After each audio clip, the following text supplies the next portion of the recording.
Welcome to Who Knew. We are fans of the current series of Doctor Who, and here we discuss our likes, dislikes, and insights into the modern regeneration of the show. Subscribe, review, and listen to us on iTunes and Stitcher, or our YouTube channel, youtube.com/WhoKnewPodcast. All our episodes are on WhoKnewPodcast.com. You can leave comments there, or email us at WhoKnewPodcast@gmail.com. We also have an Instagram and Twitter account. Tweet at us at WhoKnewPodcast, and find us on Facebook. Today's episode is the second of the 5 specials from 2008 to 2010, Planet of the Dead. It's also the first one to be filmed in HD. Take the bus, they said. It'll be fine, they said. Sure, unless the doctor decides to take the bus with you. This episode is written by Russell T. Davis and Gareth Roberts, directed by James Strong. It originally aired on the 11th of April 2009 and was watched by 9.54 million viewers. Hi, this is Eugene. Let's introduce ourselves. Hello, this is Auburn. Hey everyone, it's Kelsey. Hello, I'm Josh. Hi, it's Frank. This is Brian. And this is Heather. A burglar sneaks into a museum and artfully steals a golden chalice. She is chased on her way out, but eludes the guards and hops onto a bus. The doctor also gets on the bus and sits next to her. He's tracking a tiny, harmless hole in space. The bus enters the tunnel, and the police barricade the other end, but the bus vanishes in the middle of the tunnel. It is violently transported to a barren desert planet with 3 suns. Now, did she replace the chalice with the palace or the vessel with the pestle? Well, the brew that is true was in the... Well, they broke the vessel with the pestle, so maybe she used the flagon with the dragon. No, she used a little cat to replace it. And that was her demise, because she did that, and that's what the guard heard, was the cat, and turned around. She had to be cutesy the and lucky clever. cat. The lucky I thought cat. that was really stupid on a burglar's part. But she's a cat Right, burglar. no, I get that. She was doing it for the thrill. She wants to be chased. Yeah. It's also a TV show. Yes, I know. You gotta do something. And just in Brian's history corner, it's the chalice of Aethelstan. Aethelstan was king of the Anglo-Saxons from 924 to 927, and in 927 he became what's considered the very first king of England. 927 to 939. Was he a merry old king? No, he was not. He was the grandson of Alfred the Great, who was the only Alfred the Great, was he? king in British history called the Great. Really? Yeah. Oh, wow. He's the only one. He wasn't even a king of Alexander the England. Great. Where is he king of? Greece. I'm thinking Henry. I'm confusing Alexander the Great and Henry VIII. And it's Henry VIII. They have the same middle name. Nobody says Henry's great. Right, yeah. Where there were 8 Except Henrys. Henry. There were 8 Henrys, and there has not been a 9th. Henry the Great. Yeah, right. No? Just me? Okay. Just you. This has been Brian's History Corner. The more we know. I heard that name first on the show Vikings. I don't know if you guys watched that. He was a monk Ooh, I used in to. ancient Britain, but I'm sure that's all fictional. Well, it is a History Channel show, so it seems like they should have done some research. Yeah, I think eventually he must have became the king, or like named after this monk. Like it's Yeah, those are very it's common very names early. for that time yeah, period. When I yeah. studied it, they all had. There's only like 3 Aethelstan, names. Aethelred. He must have drank from a chalice. It's obvious. I He mean, really likes his Stella Artois. Every time I rewatch this episode, I never, because of the opening with this burglar, I never remember what this episode is about. I'm always like, wait, what is this episode? I like the detective that's chasing her. I got a kick out of him. Yeah, I thought when I first watched this episode that was going to be what this was going to be more about, and the doctor was there to kind of catch the bad guy, but then it goes somewhere completely different. Which I like. I think it's going against type and format. And then the doctor uses his psychic paper as his bus pass, so it fools... That's great. It even fools machines. For his lobster card. Yeah. That was the joke. Yeah. Oh, I missed Yeah, that. she said. Was What that was a- it? She said, does a lobster card work? And he's like, oyster card? Oh, I only worked to Well, he says that, and she, right? Because he doesn't know. He's a bus driver. He's like, why Oh, are oh, you he- saying he- right, lobster? right, That's right, so right. weird. This was one where there's a lot of quick jokes where Yeah. I had to go back with the subtitles because even in that dialogue, there's so much happening there. Like she says months with an R in them, and he It's says April. it's April. Yeah. Right, yeah. But when I first watched it, I thought it was some Britishism that I didn't Right. know. Like that everybody over there must know that this is that holiday month. But Right, yeah. right. I also forgot that their bus pass transport thing is called an oyster card. yeah. So going from lobster lobster to oyster was just as crazy. Yeah, I had no idea either, but I figured it out by what they were saying. Yeah, I'm with you. That joke made me remember that it was an Oyster card. But if he hadn't been confused, I would have totally gone with it. Lobster sounds great. They really don't make her a nice character at the beginning. I mean, yes, she's breaking in, but she's also doing it really cocky. She's putting the cat there. When she leaves, she's looking over and they're arresting a guy who definitely was her partner, which you could just see she's just using. She's like, sorry, you got caught, I did it. And just having no consequences to her actions. And then to pay, she pays with the diamond earrings that she has, which I'm wondering, they're fake. They have to be fake because the way she is, she would just con somebody and say, yeah, they're real. Or money is no object. That's kind of how I thought of it too. It's just about the fun for her. So her stealing that thing. Also, but later on it says that money is an object. Or maybe that thing is so much that the chalice is worth a hell lot more than a couple of earrings. We're not there yet, but they should have come through the wormhole with they the bones. bones. Dropped. 2 little earrings. That would have been a good little shot there. She gets on the bus. The bus starts going along its route, and the police start chasing with their sirens going and all this kind of stuff. Why doesn't the bus stop? Well, the bus driver wanted to get away with what he thought were real diamond earrings. I like it. Or he was deaf. Do we want to talk about the actress? I don't think we learn her name yet at this point, but she is Lady Christina D'Souza, and she's played by Michelle Ryan. Us in the States would know her from the remake or reboot of The Bionic Woman. Bionic Woman. The Bionic Woman is Lindsay Wagner, Jamie Summers. She's just Bionic Woman.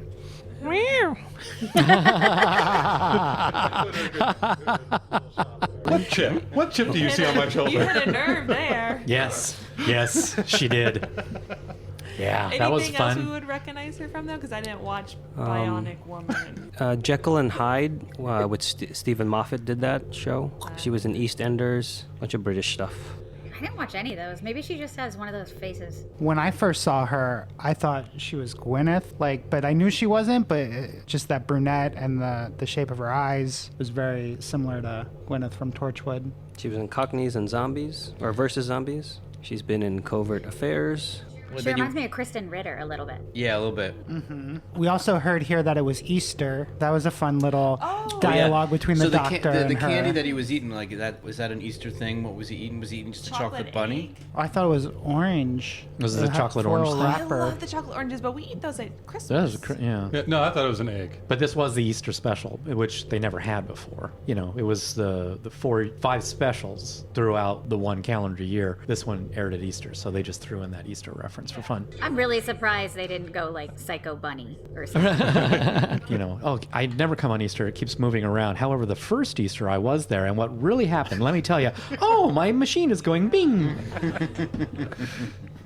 The tires are buried in the sand, and the top of the bus has been damaged when it came through the wormhole. The doctor was tracking this wormhole when it grew in size, and the bus drove right through it. The bus driver says he wants to go home and rushes back through it, bursting into flames and materializing as a smoldering skeleton back on Earth. The metal of the bus protected those inside, and it is their only way back, but it is stuck in the sand. Anyone else besides me bothered by how calm everybody is taking the whole we're on another planet? Because they address that. Because the 2 guys, Graham... Is it Graham? No, Nathan and Barkley. They actually address that because they're standing around going, wow, this was like a couple months back when all those planets were in the sky. So these are a group of humans that have already experienced weird, bizarre space stuff. And I think it's Barkley that says, no, we moved, that was the whole Earth moved then. Oh, they even said that. Yeah. I missed all of that. Yeah, because they're referencing Journey's End and Stolen Earth. Yeah, which I thought was I like it that they didn't waste time on it, but I also like that they spent 1 or 2 lines to kind of explain it away. And speaking of Barkley, the actor Daniel Kaluuya, who was not Oscar nominated for Get Out. I wondered if that was him. In Black Panther. He was I recognized him. Yeah, he was also Wakabi in Black Panther, like you mentioned, and he was in the episode 15 Million Merits from Black Mirror, I think season 2. Yeah. Yes. Or season 1. Oh, yeah. Whatever. He's great. There are a lot of good little parts in this scene when Christina asks the doctor what his name is. It was a fun little part. Well, what's your name? The doctor. Not your rank, your name. The doctor. Your surname. Doctor.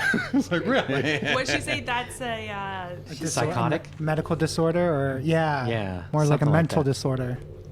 So, yeah, that's a psychotic condition or something Yeah, like that. that was it. That's okay. Psychotic condition Yeah. to call yourself the doctor. And then also just the whole kind of feeling that they did in Midnight. Like This is very similar to that. Yeah. Oh, and they even mentions There's a it, mention of it, yeah. going, oh gosh, people on the bus, they're always going to blame me for everything. Yeah. And they're both beginning to figure each other out already. Yeah. She's wondering what he is, and he's already wondering what she is. I have such a hard time with Christina's character because on the one hand, I'm like, oh, she's really badass. Like, I love that. And on the other hand, I'm like, God, I can't stand you. But she's Yeah. so I don't know smug. what too. She's just very overly smug. And never learns. Yeah, And I it don't does know. start- I'm glad you- She's frustrating. Pointed out that she just leaves her partner. That's what sets it off. And it's like you never get past. It's like, so she can't have a partner. So this whole "are you a potential companion" thing, we're already kind of subconsciously going, you could never be a companion. Right. Maybe that's why they did it. Maybe, but it doesn't make her a good guest star. She's a user. True, yeah. She uses everybody. I don't think she was even with that partner very long. It was her I don't getaway. think so either. She hired him on Craigslist.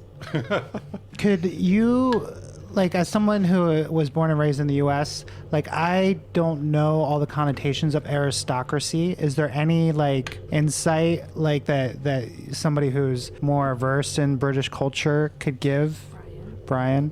Like, Well, they're playing on the stereotype that the aristocracy is bored. Okay. The aristocracy has nothing to do but just mess with things. and still be rich. Like, And they're still all they're totally landowners. rich. And, Okay. and like if you think of Dangerous Liaisons, if you've ever seen that movie, that's just the aristocracy messing with people's lives just because they're bored and they just want to make it's kind of like also Trading Places with Eddie Murphy. The two guys ruin Dan Aykroyd and Eddie Murphy's lives over a bet for $1. And these guys are billionaires. She's not really after money. She's not really a bad person. She just likes adventure. Okay. Thank you. Some production stuff here is that the first day of footage when they shot in Dubai was unusable because of a sandstorm, and they had to give all the crew like headscarves and sunglasses. So when I think it was one of the producers was out there, she could not tell who was who because everybody looked the same. And where did they shoot this? Dubai. And the bus got damaged on the way to Dubai, as you can tell. When they're shooting on the night scenes in London, the bus is fine. But then when they land in Dubai in the sand, the top has been messed up. And that's because it was damaged during transport from wherever they got it in London to Dubai. So, And but it seemed to be a story point. Did they Because- write that in? They did that after the fact. because they had time to go back and rewrite. Julie called Russell and said, "There's a big problem. The bus has been damaged in transit." And he goes, "I'll write it in. That's what happens when you." I think he said, we have insurance, and they both burst out laughing. And so he wrote in that it got damaged through the wormhole. And then the big problem was that they had two buses, one that went to Dubai, and then there was one that they filmed on the sets, on the stage in London. They had to damage the one that was fine now, which they weren't planning on doing, to make it match the damaged one in Dubai. I also want to point out that there's an advertisement on the side of the bus, and it says Neon by Naismith, a phone company, or a new phone. And so we'll hear about that later. I never realized that. Me neither. Wow. Okay. You can't really see it because of the way that the top of the bus is damaged, but you definitely see neon. And that comes back in this episode? No, later. The burglar introduces herself as Christina. Also on the bus are Nathan, Barkley, Angela, Lou, and his wife Carmen, who is a bit psychic and can hear the screams of the dead. She says that the wormhole was put there for a reason and that something is coming on the wind. When asked by the doctor to name that something, she tells them it is death. Everyone begins to panic, but the doctor calms them down and promises to get them home. I love a convenient telepath. That lady sold it, though. I really enjoy that creepiness of it.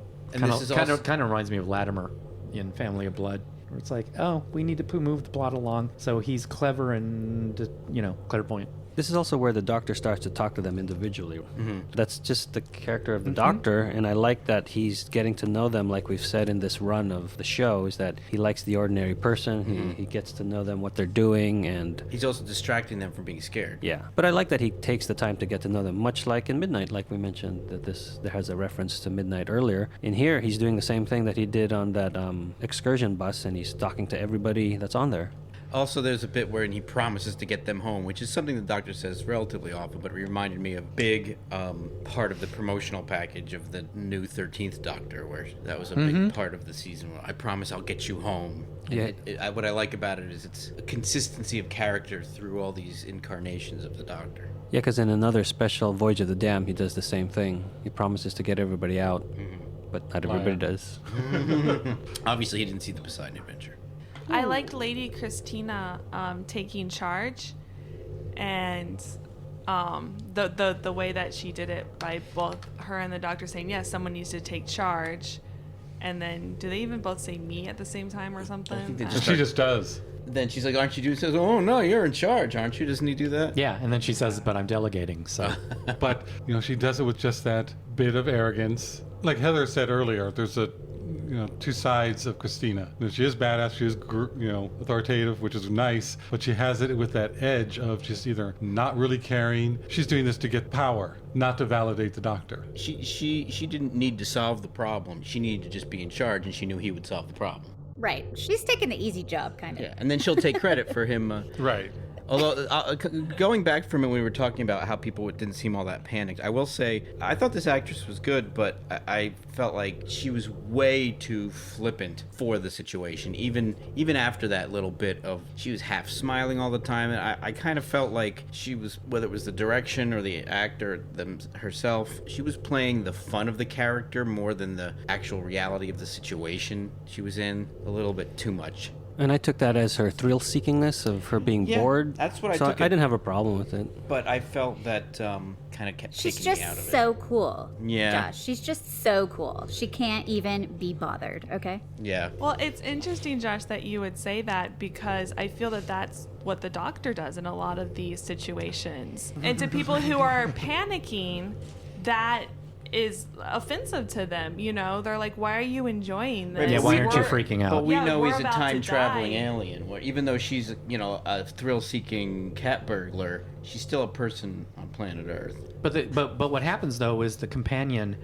tempers the Doctor, so he affects them, they affect him. So he goes through a character arc. I don't feel Christina goes through a character arc. I think she's exactly the same at the end as she is in the beginning. And this is a character that needs changing. And that's a big problem I have with this episode.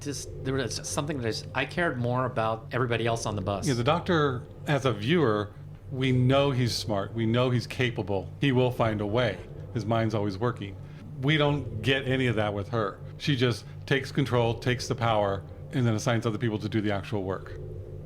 That's interesting, because that's what I'm saying all the other characters feel every time they're in a situation with the Doctor. They don't know that he's the Right. that Right, who but I'm he saying is. as a viewer, we get that. So we're getting that perspective, now going, wait a minute. But the Doctor, but when that happens, the Doctor either gets slapped down or proven right. That's why we like Donna's season so much, I think. Because she smacks him down, and he accepts it, and he realizes, oh, I went too far.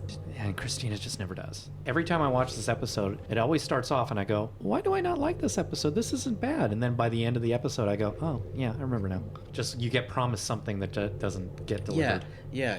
Even though Christina doesn't plot and figure things out, she is well prepared. Oh, yeah. For any illegal thing that might happen to her. She's got the shovel and the axe and the hammer and the winch and who knows what else in that What else? bag. It's like the bag's bigger on the inside. Yeah. Yeah, she's like Mary Poppins, or she's gonna have severe back problems sometime. Or Felix the cat. Oh, that's right. With his bag, yeah. Nathan and Barclay remove parts of the seats to use as traction under the bus's wheels. With the help of the many tools Christina happens to have in her bag of tricks, which interests the Doctor. The engine is covered in sand, so Barclay begins to clear it. The Doctor leaves to investigate the area, and Christina goes with him, wanting to keep him in her sights. She confesses that she is the Lady Christina de Souza, and he admits that he is a lord. As they watch a distant sandstorm approaching, they realize it is not sand and rush back to the bus. So this filming on location at this point, I was really getting into the scope of this episode and how much more vast it seemed.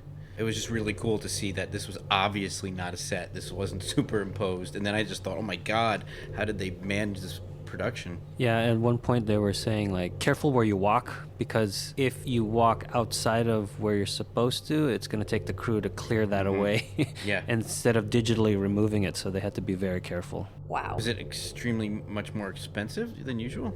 I want to say at this point, Dubai was probably welcoming more things like this because they did the Mission Impossible 4th movie there. Yeah, but still, I mean... Well, from 2008 to 2010, they only had 5 specials instead of full seasons, so they probably had more money to spend on the specials. All right, well then there you go. Oh, Russell was also, maybe inspired is the best word, but Classic Who has done on-location things in previous seasons. Like in City of Death, they went to Paris. Oh, there was one with the Fifth Doctor, they went to Amsterdam. But yes, there is a history of Doctor Who going on specific locations. They've come. Oh, we haven't gotten to it yet, but they're Like gonna Cardiff. come to America. Yeah, well, the TV movie, even though that takes place in America, was shot in Canada. Yeah, but I'm not even talking about that. I'm talking I know. about. I know you're not. That's why I'm trying to deflect you from talking about that. Oh. And the What? cars- Who said anything? I didn't say anything. I know. I'm preventing it. The doctor tastes the sand, that there's something Yeah. odd in it. And when you find out what it is, that's really disgusting. Gross. Yeah. One thing I like about this over Midnight is I feel like all of the characters here have things to do. They have specialties and they are encouraged to do them and then praised for doing them. Like everyone is, it's kind of like Star Trek. Like one of the things that's really good about Star Trek is everyone trusts everyone else to be competent at their jobs and to do things. And here, like everyone is trusting everyone else to be competent enough to drive a bus, to fix a bus, to dig holes, which doesn't take much competence. But at least like everyone is encouraged and is working towards a goal, where at Midnight there was more internal strife within the group that for me made that, like I enjoyed this part of it more than that part of Midnight. But yeah, like you don't like any of those other passengers in Midnight after that halfway through the episode, whereas you They're like terrible. everybody here. Yeah. It was a positive flip side of it. Midnight, middle of the day. The lighting was there. And I'm wondering now, That was the original title of the episode. Middle of the day.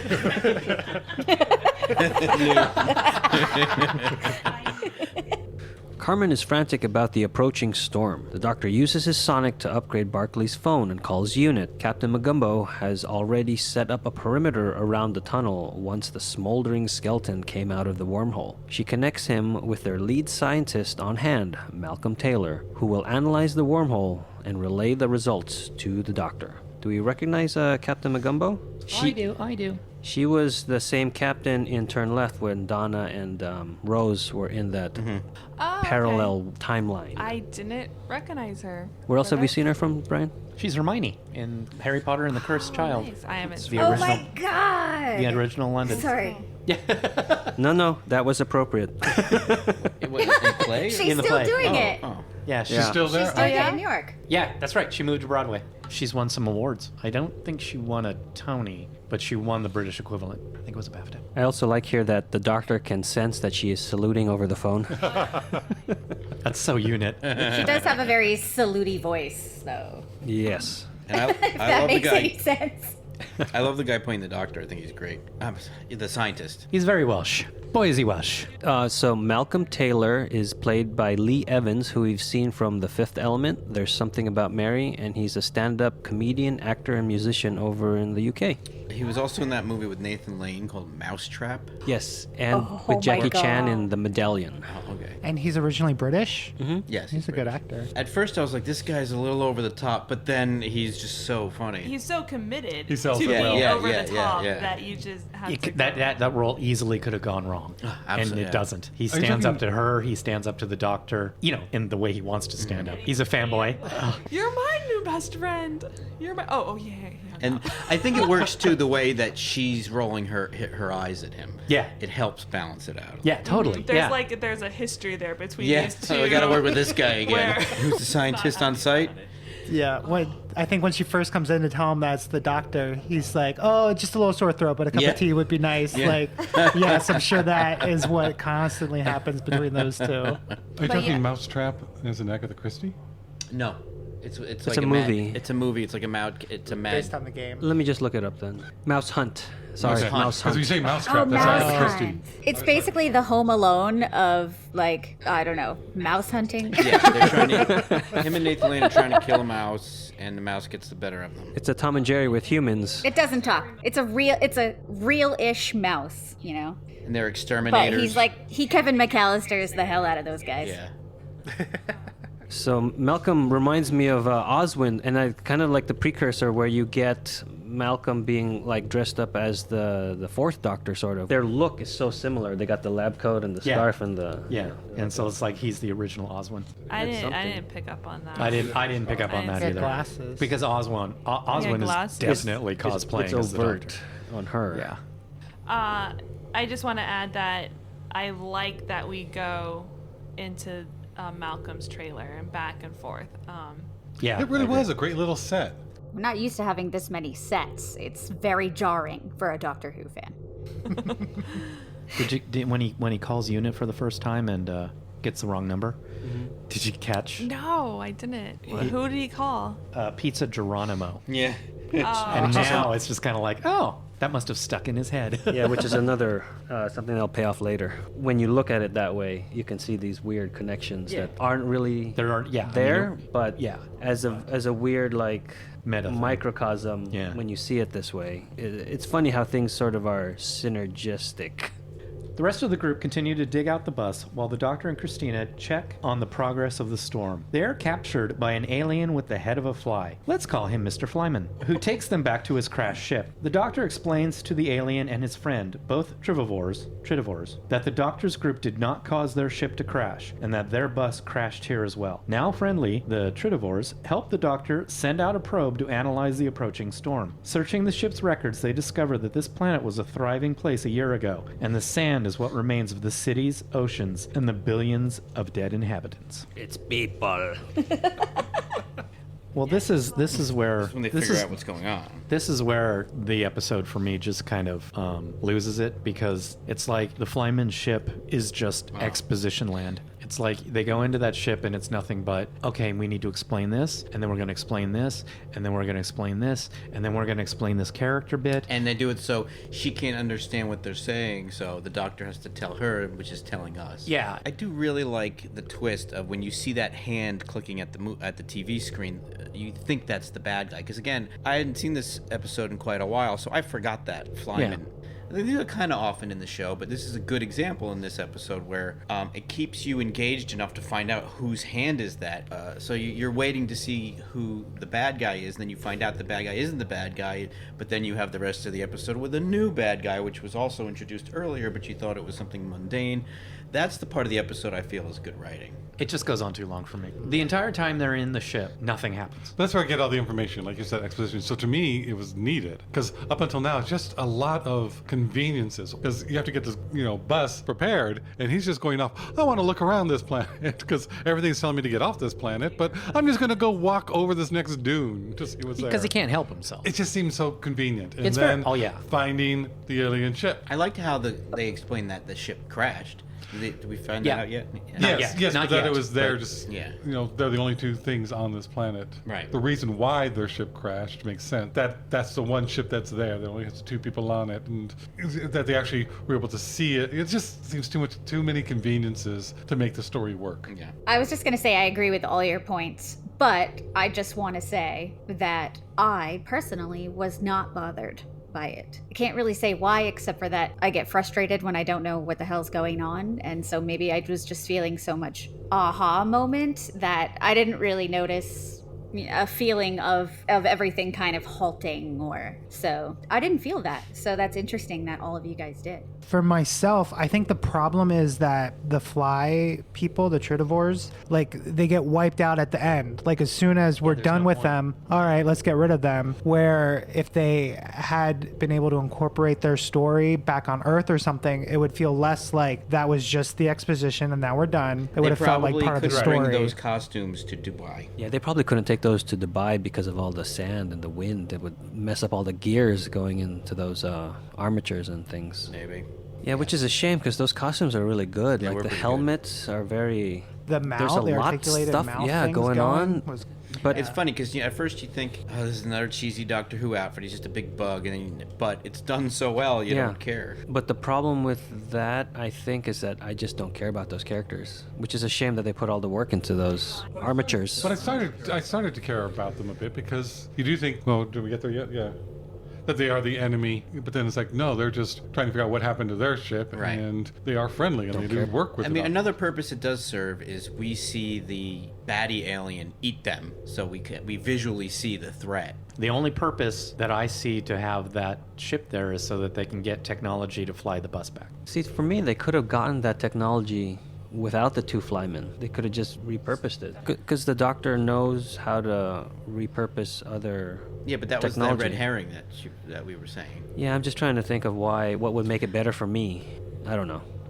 Malcolm calls the Doctor and tells him the wormhole has grown to 4 miles with no sign of stopping. He gets another call from Nathan, who tells him that in their attempts to free the bus, they ran out of gas. The probe reports that it has reached the storm and relays video showing the sandstorm is really a swarm of flying creatures with metallic exoskeletons. The probe is eaten by one of them and it sends back analysis of the creatures. They are creating the wormhole by the momentum of their numbers, flying across the planet, building up energy that will open the breach in space. Converting the metal they eat to their exoskeleton protects them as they pass through the wormhole to their next meal, which means Earth. At first, I didn't like the design of the creatures, but they grew on me. They're kind of like pitch black, like that kind of alien. That's definitely what they were inspired by. Yeah, I like they're like stingrays, but also sharks, and yeah, it's a neat creature black all too. put together. What's pitch black? With Vin Diesel, they're stranded on that desert planet. I watched that. But that one's the problems come at night, where Yeah. this one the problems are all the time. But yeah, in sci-fi, there's a lot of seafaring creatures that make their way into The air. Yeah, like this one old 80s cartoon, Starcom, they're space whales and they look like big jellyfish that don't need water. And then there's Star Trek where the whales are communicating. So there's a lot of... Oh, and Buckaroo Banzai, everything looks like crustaceans. True. Goodness, Auburn made me watch that movie. I love that movie. It's a cult classic. I love the theme song. Yeah. Yeah. But I like the idea about how that's what makes them survive through the wormhole. Yes, they have It was the all like protection it was for all. It wasn't just like, oh, and they're hard to kill because their bodies are. It's like it's all has a purpose. It doesn't even say it's not their fault. They're just doing something they're just creatures. Just trying to eat. until they kill Steve Trying Irwin. to survive. I just had to go there. Too soon. Oh, Too soon. I'm the only one who hasn't spoken to this, I think, but I love the design. I'm with you, Josh, where my initial thought was, okay, it's a stingray. But once I saw that exoskeleton and everything, I was like, oh, that's really cool. So I'm a lover. I just wish the CG was better. Yeah, I Picture? felt the animation was pretty good, and the design of it, but it looked a little cartoonish, and I think that's why, because it didn't composite very well. My guess is they probably spent that money on getting location, everybody there and then the 2 buses. Right. And I think swarms are hard, especially a flying creature that shouldn't be flying. You know, like we know what flight looks like. Yeah, And to me, it didn't quite work when they were in the spaceship actually attacking okay. them. Like, it worked well, like I said, animation-wise, and how the way the actors were reacting to it, but it didn't feel like it was in the room. That's why when things do look really good on the show, I'm always really impressed.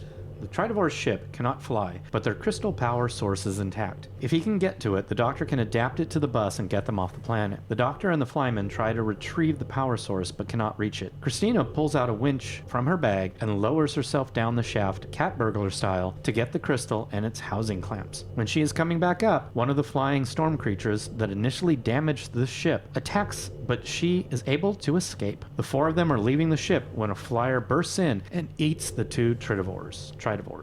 So that happened.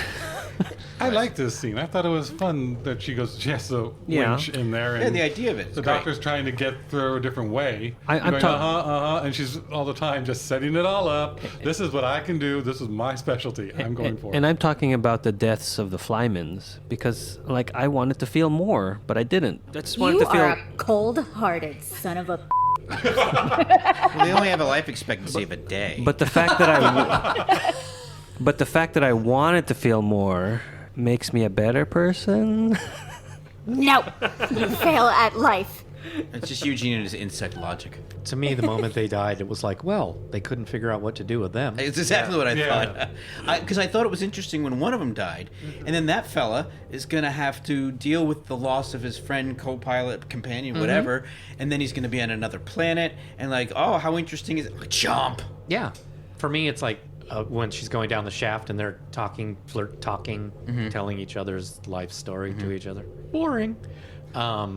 You know, and it just all it does is it just confuses her character to me. Where it's like, oh, well, Dad lost all the money in the Icelandic banks. And all I can think of was, oh, that really happened in 2008 in the financial collapse. I didn't care about her. I'm not sure I even believe her that her father lost money in the Icelandic banks. And the thing I think is, that never gets paid off. Yeah. We never get it paid off. I believe her at that, but I think possibly could also be when you're broke and a billionaire, that means you only have, $500 million. You know what it is this character had no conflict. She had no obstacle in her emotional life or physical life aside from running from the cops, which she wasn't even afraid of. Right. What she wanted was adventure, and that she could see that she can get it with the doctor. But there wasn't anything constraining her from adventure because she was already getting it. Astrid was oppressed. Rose was young and bored. No, totally agree. Like every other character, even Jenny with a Y or whatever it was, like they always had something an obstacle in their lives, like I said, be it either psychological, physical, or emotional. This gal didn't have nothing. I think the reason that they set this whole talk between the two is to try and psych us out and go, oh, she's going to be a companion. They're just trying to set her up as a companion. Totally agree with that. And then tear it down to shock us all. Yeah, oh, totally she's not going to agree go. with that. But the way they wrote it is we didn't want her as a companion. I just don't think it's well written, and the structure of it, just coming off of a gigantic exposition scene explaining the whole plot. And then we get her We get another exposition slowly scene. going down the shaft. It's like, I'm done with this episode. I liked some of that banter. But as a character point, it showed something, that the part that we like about Christina. It's like there is something redeemable there. I think it might have come too late for me because I don't care about the flyman, and then when she has a moment of But even if it humanity, came too late, it's there. Yeah, but I'm just saying, for me, it doesn't hit because I just There's a lot don't of good care. stuff in this episode. It's just sort of glued together, not the best. The Doctor and Christina make it back to the group and attach the housing clamps of the crystal to the bus. He calls Malcolm and tells him to prepare to close the wormhole because they are on their way back. The Doctor needs an electric conductor to finish the connection of the clamp to the steering wheel and asks for the chalice, which he had found in her bag earlier. Christina reluctantly gives it to him, but reminds him it is priceless, so handle it with care. Instead, he takes a hammer and smashes it to the size and dimensions he needs. The Doctor activates the device, which levitates the bus. I love that part where he smashes the thing. But also, there's a part of me inside that dies a little bit when he does it. Yeah, it drives me nuts. No, that's historic. But he laughs at archaeologists. Listen to me. Archaeologists. Thank you. So, This is the moment that Christina's character arc should have been leading up to. She offers it to Yes. him. Yeah. She should have said, he says, I need something. And she offers him the chalice. She argues with him about it. Yes, and she has not learned. She has not changed a bit. But then what also doesn't make sense, she doesn't take the gem. I kept expecting her to take that gem. Take the gem. I did too. So maybe she did grow a little. Nah. No. No. He threw it away, so she thought it was useless. Yeah, so she thought it was useless. Yeah, and she's arguing with him. Well, handle it with care. It's worth a lot of money. It's like you already know the consequences. You already know that these people are going to die. That you're supposedly being a leader for. And okay, it could be like it's the culmination of the bad writing. If it had been well written up to this point, you could have had that moment of no, I don't care about the chalice. I don't care about the money. Let's save everybody's lives. Because the Doctor brings the best out of people, and it didn't happen. It didn't happen to this character. I didn't even think of that. That it was a perfect moment for her to be very reflective, and then Yeah, and that just bugs me. It just and then bugs you. Yeah, but seriously, it bothers me. Where this character, this is not a character that I like at all. To me, there's another part of just the convenience. Yeah. We have the chalice. Oh, we need that particular item to fix this problem that really doesn't. What happens to it? You never see it. You never see it again. Anywhere. What do you need to pound it to? What if he really didn't need it at all, and he just wanted to test He's just her? screwing with her. He just smashes it and throws it out the window. Yeah, I mean, it's an interesting theory, but probably not true. Yeah, I mean, but- to teach her a lesson. Smashy, smashy. This part goes above and beyond, though. Yeah, with the flying bus. the Talk grip, about the Harry hooks, Potter. and the crystal not being worth anything. The gold I can understand, but yeah, the clamps, and then the clamp on the steering wheel that now controls the clamps on the other tire. Yeah, it's a little too far even for me. I will say this: the bus looked good. Oh, the special effects with the bus looked better composited than the Stingrays did. I really lose it when it flies over London. the idea of it's it's silly. their little victory Yeah. lap over London. Oh, Again, yeah. it's another one of those. The British and their flying buses. It's I think we should also mention the guy who was in Get Out. His little sound up there with the gold watch. That That was great. so That was a good funny. line. Yeah. That was fun. What did he say? I can't remember the exact They saw line. you coming. They saw you coming, didn't they? And then the whole thing with him and his girlfriend. Is it girlfriend? Not yet. Yeah. No, the show has lots of great Yeah, one-liners. There's lots of great moments. And I even like the woman on the bus who started crying. Like the performance is really good. They felt like real people. They didn't even feel like cookie cutter types that they shoved into there. Even the husband of Carmen, he was like a real person. Lou. That's right, Lou for short. They call me Lou. There's a lot of stuff in this episode I like, but I think that the bones of it are that character, and they just didn't hit it. Yeah, like I said in the beginning, I care for everybody on the bus except her. She sure was pretty though, so that kept me watching. Malcolm has figured out a way to close the wormhole, and Captain Magombo orders him to close it immediately. He argues that he will not begin the procedure until the doctor comes through, but she holds a gun to his head and orders him to close the wormhole to save the planet. He still refuses. A soldier announces that the bus is back, defusing the standoff. A few of the flyers also come through, and unit soldiers fire at them. Malcolm tries to close the breach, but it doesn't work. The doctor calls, and together they work out a solution. The wormhole closes before the main swarm can get through. Missiles take out 2 of the flyers, but the 3rd is going after the bus. The doctor swings the bus around, hitting the creature until a unit can shoot it down. I love all the stuff with the scientist guy. I do too. That was so great. She also has a point. Oh, of course she has a point. She totally but has a this point. is what bothered me. And this is, I think, a flaw of this episode, as I feel like they kind of let too many things slide. She's like, do this now immediately. There is no time to waste. The bus comes through, and 3 to 5 minutes later, Yeah. they close the wormhole Yeah. or they do whatever. It's just like, she doesn't even run out of there, and she, like, nothing. Everything that made her raise that gun to that guy's head, totally negated by her lack of urgency afterwards. When she left, she should have said now. Yeah, Just a one word. Yeah. Or, Well, you know, they do should it have been now. back on the same page then. Yeah. So she would have been Right. like, it's back, shut it now. And he would have done it. It would have... Or tried to, Or because it tried didn't to. work. Yeah, tried to. I like too when he kept hanging up on the doctor. Yeah. Not I'm now. busy. And how he named the units after himself. Oh, There's a yeah. lot of great stuff. Yeah, the doctor's reaction when he gets hung up on. Right, yes, yeah. The best. My favorite call is when Malcolm says he's ready right away, and the doctor says, "You're ready for what?" And Malcolm says, "Whatever." Right. Like that. That was the good. Yeah. That was my favorite moment. Was with that Malcolm. at the first I think it was introduction? I think it was at the end when everything was coming to a head. No, I thought it was at the first introduction. He just knows that. Oh, okay. Going back to what you mentioned about Malcolm naming units of measurements, the Bernard was after Professor Bernard Quatermass from the British rocket group to which Quatermass belonged. And it also referred to Quatermass himself, and then, of course, Malcolm for himself. Well, I liked on the second viewing how I noticed more how many things were named after people. I guess just Faraday cage. Yeah. And Faraday Watts. Cage and Like- Watts. Yeah, you don't know where these names come from. But they come from people. Just like the planet. It's made of people. And Soylent Green. Invented by Mr. Soylent. I thought it was Mr. Green. Oh. Mr. Green. In the library with the lead piping. At this point, when the doctor and Malcolm finally do meet, this is where the Oswin, cosplayer motif really comes out for me, is because when he does hug the doctor and they meet for the first time, he's wearing a brown scarf with blue pinstripes, just like the doctor is wearing a brown suit with blue pinstripes. Oh I my didn't see that he had a god. scar. Also, they had that little political statement when they're all trying to shoot at the Stingray flyers.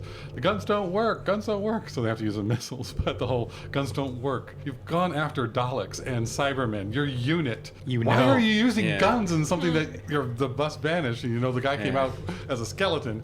Get some of the more heavier artillery that you have.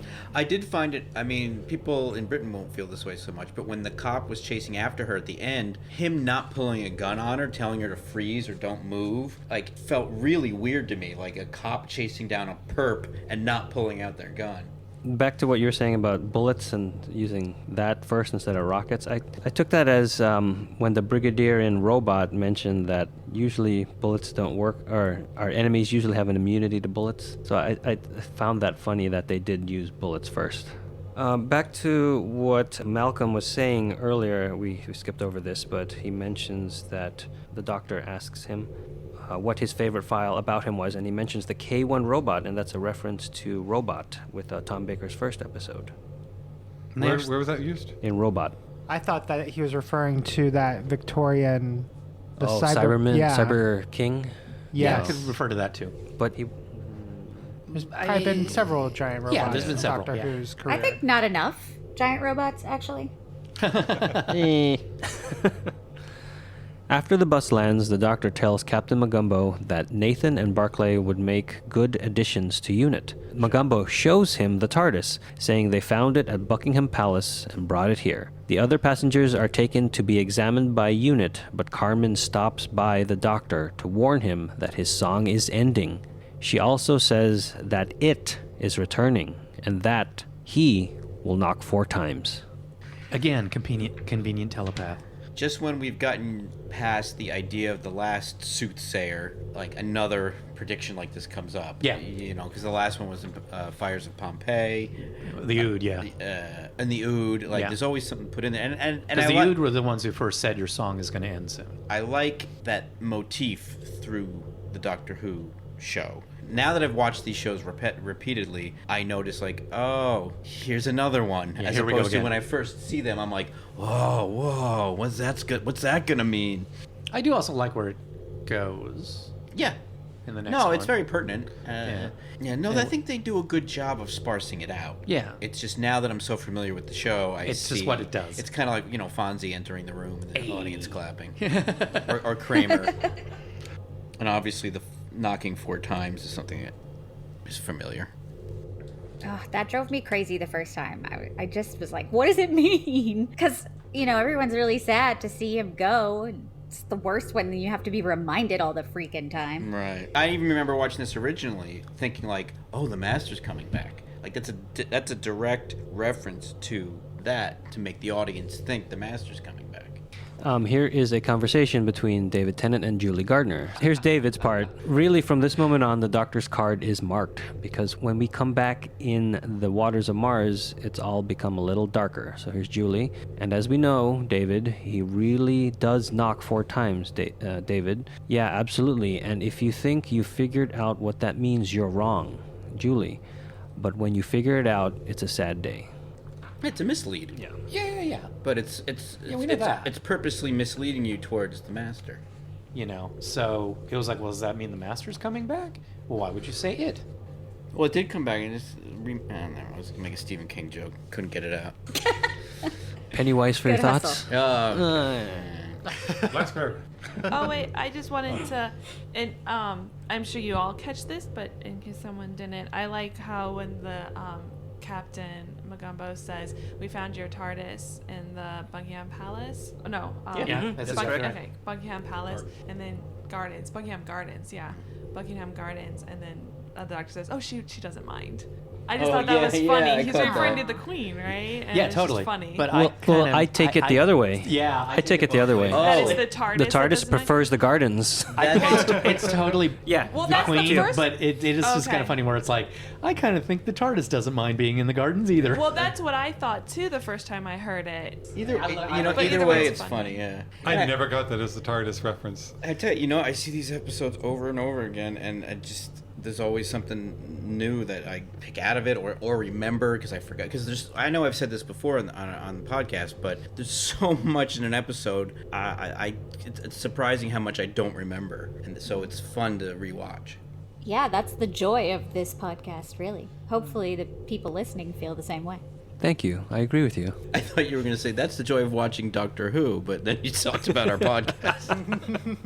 Well, I was going to say forces, but that's not the right word. It encourages you to revisit. Oh, yeah, for sure. And think about it, actually, more so. Because there's many layers. It's like an onion. And it makes you cry. It does. Christina asks to join the doctor, but he refuses, saying that he has lost too many people and he won't travel with a companion again. The police recognize her as their burglar and arrest her. The doctor quietly sonics the handcuffs off Christina's wrists, and she escapes onto the flying bus. And the doctor leaves alone in the TARDIS. I love the fact that the back car door just opens. Yes. I kind of like that. I kind of laughed at. I thought that was fun. It's one Get of in those one things side, that get out the other. It's one of those things that had I really enjoyed the episode, they would have earned it for me. Right. But this was just another example of not working. Yeah. You know, well, the British police, they don't have guns and they don't lock doors. Wait, I thought the doctor sonicked the door. No, he sonics off her handcuffs. Maybe it was dual purpose sonicking. She picked the door. His aim was just that much off, or just unlocked everything. And just the And whole her flying. stopping in front of the TARDIS. Let's just sit and chit chat. We could have been great together. Yeah. Oh, Christina, we were. And the whole thing, the interaction between the two showed and was building up to showing how similar they were. You know, that he stole the TARDIS and she's a thief. But it's just done for different motivations, different reasons, and she doesn't weigh the consequences of her actions. And she doesn't seem like she even cares. I was just going to say, if she were to become the doctor's companion, she would have made the doctor a worse human being, like a worse person, because she wouldn't have balanced the way that a lot of our companions do. I mean, I think, she wouldn't because she's not good companion material, but if they had continued to travel together, I feel like she would have been a bad influence on the doctor rather than him saving her. And I take it a little bit more clinical. As in, this is what we need the doctor to do, and at this point in the script, we need the doctor to not have another companion. Yeah. That's how I take it. Yeah. It's just like, you could have fixed this. There's just, it just kind of like, something's just, this whole episode to me is just not tuned right. Also, the other thing that bugs me, again, that we haven't talked about is, she comes up to him kind of expecting to travel with him. No. As we've seen before. Who? Not Donna. People are excited, but they usually it's more of a. She I brought feel like we've suitcases. seen it Yes, before. Donna brought suitcases because she's I Donna, feel like but we've Donna's. seen it with a single person before, But but, the- I can't think of. But Donna was invited, and then she had to turn it down. Yeah, and then Donna also wasn't expecting it, but Donna was prepared for Yeah. it, but she wasn't expecting it, and they have their little This go gal back and had a forth. sense of and then entitlement. when she, when he finally does say, "I would love you to come," she's like, "I'd love to come too." Oh, and you could just see her relief and her joy at, oh, this is actually going to happen. Whereas Christina is like, well, open up the door and let's escape. Yeah. I guess maybe I was so relieved that he turned her down that I never even thought about any of this. Right. This is the 200th story of Doctor Who. Russell admits that it's a little bit arbitrary, but he did his own count and he said that this is the 200th story for Doctor Who. And that's why the bus is 200? Yep. Yes. I did also know. find it interesting that the flymen were able to read 200. Yeah. Now that you mentioned the flyman, we're going to go through the cast. Adam James plays D.I. McMillan, and his godfather was John Pertwee, and you can also see him in Band of Brothers. He played Petty. That's the guy that's trying to arrest Christina. Then Glenn Doherty plays Sergeant Dennison. We mentioned Angela Whitaker. She's played by Victoria Alcock. David Ames plays Nathan. Ellen Thomas plays Carmen. Reginald Sibo plays Lou. We mentioned Daniel Kaluuya. Keith Perry plays the driver, who is doesn't stay long in this episode. There's James Layton. R.I.P. Yeah. There's James Layton, who plays Sergeant Ian Jenner. And then we get Paul Casey again, who plays Sorvin, who's one of the flymen. And then Ruari Mears plays the other flyman, Preyagat. He was previously in Doctor Who. We've seen his face. He is one of the monks in Tooth and Claw. He plays a Cyberman. He plays an Ood, a Jadoon, a Pigman. He is one of the Scarecrows. He's the second host in Voyage of the Damned. He's one of the first of Foster's guards in Partners in Crime. So he's one of those bald men. He plays one of the clones in the Centauran Stratagem, and he is Hath Gable in The Doctor's Daughter. Oh, and then he plays the Cyber Shade in the last special we did, the next Doctor. Is he one of the Jadoon on the moon? Probably, yeah. All right. He was in the platoon. Yeah. Playing a bassoon. Hope this ends soon. I'm trying. I'm really trying. There's a reference to Spaceman, where that's the nickname Donna has called the Doctor in the past. Right. You forgot about that one. That was great. So, Planet of the Dead. Who is this episode good for? Or more specifically, this episode is good for who? A new viewer, a casual viewer, a fan of the show, or a diehard? I'll start. When I first watched it again for the podcast, I did really enjoy it. And I did not enjoy Midnight as much as some of the other folks here. But after rewatching it, I think part of it was maybe the new set and the new characters. Because, yeah, the story points towards the end with, like, the clamps and the flymen. Like, it does fall down a lot. So, but I do enjoy it. So I'm going to put it in the second category, not for a new Who viewer. I wouldn't show this to somebody to introduce them to Doctor Who, but I don't think it's worthy. Well, I'm going to say casual, and that's what I'm sticking to. I actually have no idea who this episode could be good for because but I will say that I really like this episode. In my head, I get it mixed up with Midnight a lot when I'm thinking of when people talk about, the episode on the train or the bus with all the people. Sometimes I think of Midnight, and sometimes I think of this one, and I like this one. Well, what would you said, consider yourself? Kind of fan do you consider yourself to be? I don't know. I guess a casual or I don't know. I'm between a casual viewer and a fan, I guess. Well, maybe that's something to consider for your... But I like that Auburn brought up Midnight because I too... This reminds me of Midnight... Or I think I get the two confused in my head, but unlike Midnight, where at the end of Midnight, or at the end of that show, the characters that were on that bus are like, to me, they're like psychologically damaged from their experience, where here it seems like everybody came out of the experience for the better. I don't... The silliness of this episode at times bugs me, like how bumbling the detective is, and there's just some silliness there that I don't really like. But I just want to talk a little bit about Lady Christina because I do like her character, and I think I like it because she's so anti what we're used to having in these one standoff episodes of episodes where we see someone paired with a Doctor who could be a potential companion. And so I like Lady Christina, and I like the bad things about her. I like that she makes me not like her at times. So I just think she's a nice fresh character for this standalone episode Doctor Who. I just really like this episode, but I don't know who it would be good for. I want to say that it's good for everyone because you don't really have to know that much. But I think you putting it not in a category is also acceptable. So if you're okay doing that. No, I want to put it in a category. Just wanted to throw that out there. I am going to put this episode in the fan category.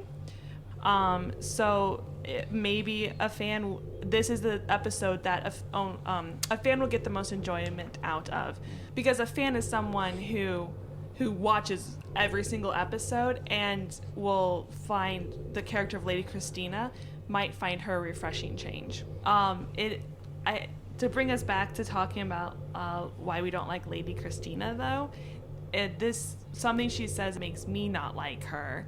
When they realize that the sand is from all the people on the planet who were destroyed, her reaction is, "Oh my gosh, it's in my hair." And I'm like, that was a moment where I was like, "You are not allowed to travel with the Doctor ever."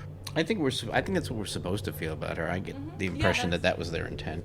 I do think that they thought they were expecting people to like the character more, but it just failed. Well, I actually do like the character. Well, also, she's kind of smiling when she says it. Yeah, that's what I don't know what they were going for with her, because half the time she is smiling in a way of like, hey, let's go over to your house and read some lines from a script. Won't that be fun? We'll have a few drinks. Like, I never really felt like this person was in the show. Okay, I totally agree with what you just said, because I liked, as much as Christina drives me insane, I did like that it wasn't the same thing we see all the time. I like that we finally got somebody who was basically the co-star of the episode, that we weren't necessarily rooting to be the next companion. So who would I recommend it to? Maybe a new viewer, but I think I'm gonna go with casual on this one. I'm not opposed to showing this to a new viewer, but I think casual is probably better. I don't even really know why. I'm not so sure this episode would get anyone hooked on the show.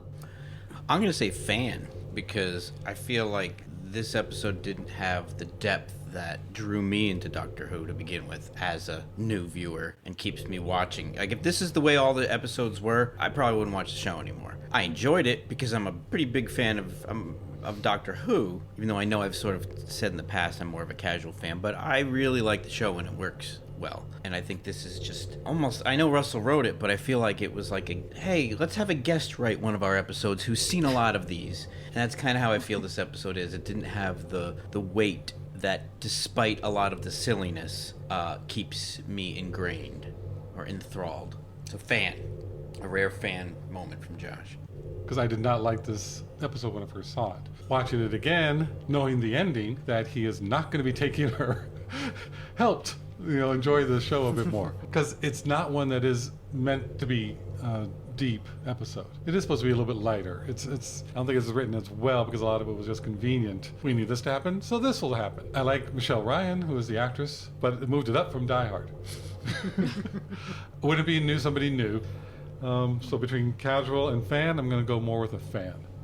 I'm definitely putting it in the fan category. I wonder what I would feel about this episode if it came in the middle of a regular season, because it's one of the specials, and we knew that this was the ending of David Tennant's tenure. I was expecting more from all of the episodes, but I would put it in the fan category, one, just because of the pacing issues, the editing issues, and I just don't think Christina had a good character arc. I'm going to try to be short in my similar points. Having this be David Tennant's last go of Doctor Who, there was so much excitement for stuff like this. And when this came out, this was not what I wanted. I have these DVDs, and this is a DVD that I hardly put in my player. I think this is the first time I might have put it in the player to watch for this podcast. And usually when I don't take notes, it's a good thing. Not in this case. Yeah, if you were like, since they weren't airing as often, if you were like, oh, the new Doctor Who special's coming up, we haven't had one in months, and this was it. That's what it was. And I'm not going to have another one until months down the line. November. Yeah, this is Easter, and we won't get another one until November. And these are David Tennant's final episodes. Yeah. Doing the research, I understand why this episode is so light, because they wanted to go for an Indiana Jones feel, a Flight of the Phoenix feel, and then the pitch black feel. Yeah, I don't know if it all worked, but I can see what they were trying to achieve. And there are things that I like about this. Lee Evans as Malcolm is great, and I do like Michelle Ryan. She's very attractive to look at in this thing, but ultimately the character doesn't do anything for me. I'm going to have to put it in a fan category. Because, you could skip this, and I think you'd be fine. Just go straight to Waters of Mars. Ugh. Oh, I love Waters of Mars. Ooh. I do too. It's one of my favorites. It's the best of the specials. Well, wait till next time when we talk about Waters I of Mars. love Waters of Mars. Oh, the last thing I wanted to mention is that in the closing credits, this is dedicated to Barry Letts, who passed away in 2009, and he was one of the driving forces of Doctor Who, classic Doctor Who, and is a producer of Doctor Who in the John Pertwee and Tom Baker era. So that wraps up Planet of the Dead. Thanks for listening, and we'll see you next time when the future becomes the present. You've just listened to an episode of Who Knew? Our wonderful theme music is by Michael Grady. Find him on Facebook at The Universe Explodes. All our episodes are engineered by Allburn. You can also find this show in several places. Follow us on Twitter at Who Knew Podcast. Subscribe, review, and listen to us on iTunes and Stitcher. Or our YouTube channel, youtube.com/Who Knew Podcast. Comment on our Facebook page. Please leave comments, reviews, and click like to help support Who Knew Podcast. Also listen to us on your Amazon Echo by enabling a podcast skill. All of our episodes are on whoknewpodcast.com. This podcast is inspired by Doctor Who. The longest running sci-fi show in history. And especially the revival spearheaded by Russell T. Davis. Thanks to Russell, Sydney Newman, Verity Lambert, Ron Grainer, And all those involved in the adventures of our favorite Time Lord. Your work continues to inspire and entertain. the Tridivores. yeah, The Tridivores ship. It's just this one bugs me. It bugs you? This Those characters bug you? pun intended. Heyo. But they were really just, they're there for exposition to be a Thank fly you, on the Ed wall. McMahon. Personally, it's this episode stingrays me. Yeah. oh, that's funny. That's why I'm here. You know, that's why I'm here. Anything else? Okay, moving on. There's our first edit. I thought we edited before then.